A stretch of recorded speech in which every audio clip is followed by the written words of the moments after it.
శ్రీ గురుభ్యో నమ. అందరికీ నమస్కారం.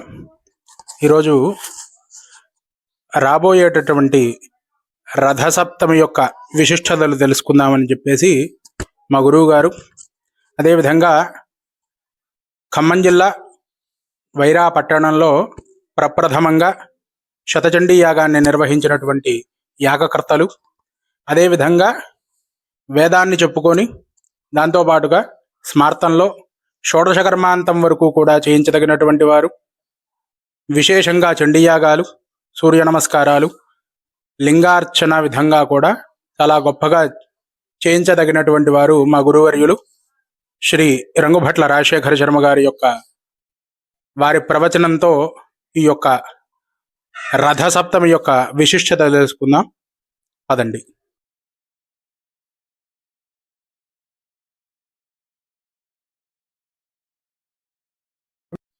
రానున్న రథసప్తమి రోజు ఎలాంటి నియమాలు పాటించాలి, అదేవిధంగా ముఖ్యంగా చిన్నవారు, పిల్లలు, అదేవిధంగా పెద్దవారు ఎలాంటి రకంగా సూర్య భగవాను ఆచరించాలి, అసలు మాఘమాస విశిష్టత, దాంతోపాటుగా రథసప్తమి యొక్క విశిష్టత గురించి తెలుసుకుందామని మీ దగ్గరకు వచ్చాము. మన వైదిక ధర్మం ప్రకారకంగా, సనాతన ధర్మం ప్రకారకంగా చూసుకున్నట్లయితే ఈ మాఘమాసమునందు వచ్చేటువంటి రథసప్తమి రోజు ఎంతో శుభప్రదమైనటువంటిది, ఎంతో మహిమాన్వితమైనటువంటిది. అయితే ఈ సూర్య భగవానుడి యొక్క ఆరాధన చేయటం వలన ఆరోగ్యప్రదాత అయినటువంటి ఆ సూర్య భగవానుడు అనుగ్రహం వలన అందరికీ కూడా మంచి ఆరోగ్యం కలుగుతుంది. ఇక అదేవిధంగా అదితి కశ్యపుల యొక్క సంతానమైనటువంటి ఈ సూర్య భగవానుడు దక్షిణాయనంలో దక్షిణం వైపుగా, ఉత్తరాయణంలో ఈ యొక్క రథసప్తమి నుంచి ఉత్తరం వైపుగా ప్రయాణం చేస్తూ ప్రజలకు, అదేవిధంగా సమస్తమైనటువంటి జీవరాశుల యందు కూడా తన శక్తిని ప్రసరింపజేస్తూ వారు వృద్ధిలోకి వచ్చే విధంగా తను సంచరిస్తూ ఉంటాడు. ఆ సూర్య భగవానుడి యొక్క కిరణములు తగిలడం వలనే ఈ యొక్క ప్రకృతి కూడా మనకి సంతరించుకుంటూ ఉంటుంది.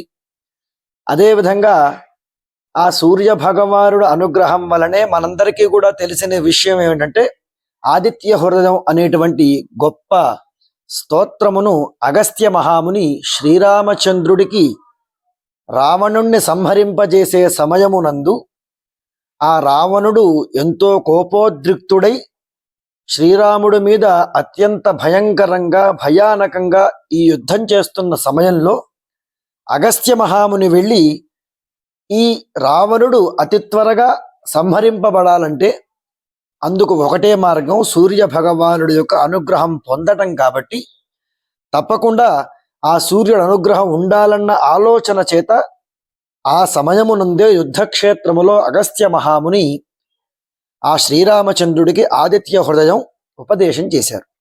అప్పుడు ఆ ఆదిత్య హృదయమును సూర్య భగవానుడి యొక్క అనుగ్రహం కొరకు 3 మార్లు పఠించిన పిమ్మట ఆ రావణుని మీద యుద్ధము చేసి శ్రీరామచంద్రుడు ఆ యొక్క యుద్ధాన్ని గెలిచి సీతా అమ్మవారిని పొందాడు.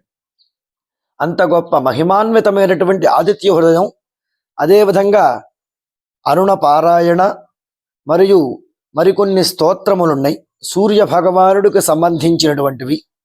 ఇవన్నీ కూడా ఆ రథసప్తమి నాడు చేయటం. మొదటగా పిల్లలకి ప్రత్యేకముగా మనం వైదిక ధర్మాన్ని మనం వాళ్ళకి తెలియజేయాలి.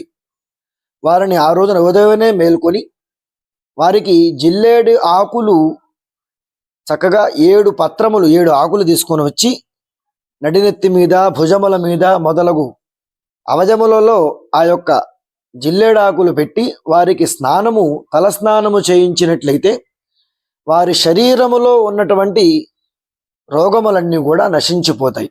అదేవిధంగా స్కిన్ డిసీజ్ అంటారు. ఇప్పుడు మీకు అర్థమయ్యేట్టుగా చెప్పాలంటే ఈ స్కిన్ డిసీజ్ అన్ని కూడా పోవాలన్నా కూడా ఈ జిల్లేడాకులు నెత్తి మీద పెట్టి వీళ్ళకి స్నానం చేయించటం వలన ఆ స్కిన్ డిసీజ్ అన్ని కూడా తగ్గుతాయి.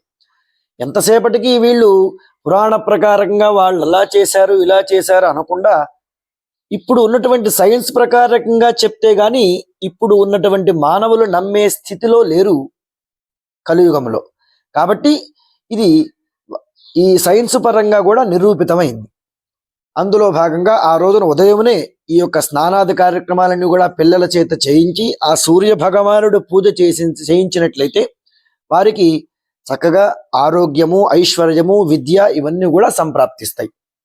ఇక అదే విధంగా ఆ సూర్య భగవానుడికి ప్రీతిగా ఎంతో భయంకరమైనటువంటి అనారోగ్యములు తీర్చుకునే విధంగా సూర్య భగవానుడి యంత్రమును రచించి అక్కడ 72 సార్లు ఆ భగవానుడికి ప్రీతిగా సాష్టాంగ నమస్కారములు ఉంటాయి. దానిని సూర్య నమస్కారములు అని పూజా కార్యక్రమం ఉంటుంది.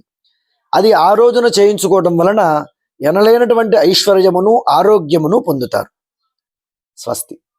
చాలా చాలా సంతోషం గురువుగారు, చాలా చక్కగా సెలవించారు. అందరూ కూడా గురువుగారు చెప్పిన విధంగా ఆచరించి సూర్య భగవానుడి యొక్క ఆశీర్వచనాలు పొందవలసిందిగా ప్రేక్షకులందరికీ కూడా తెలియజేస్తున్నాము. సర్వే జనాః సుఖినో భవంతు. స్వస్తి.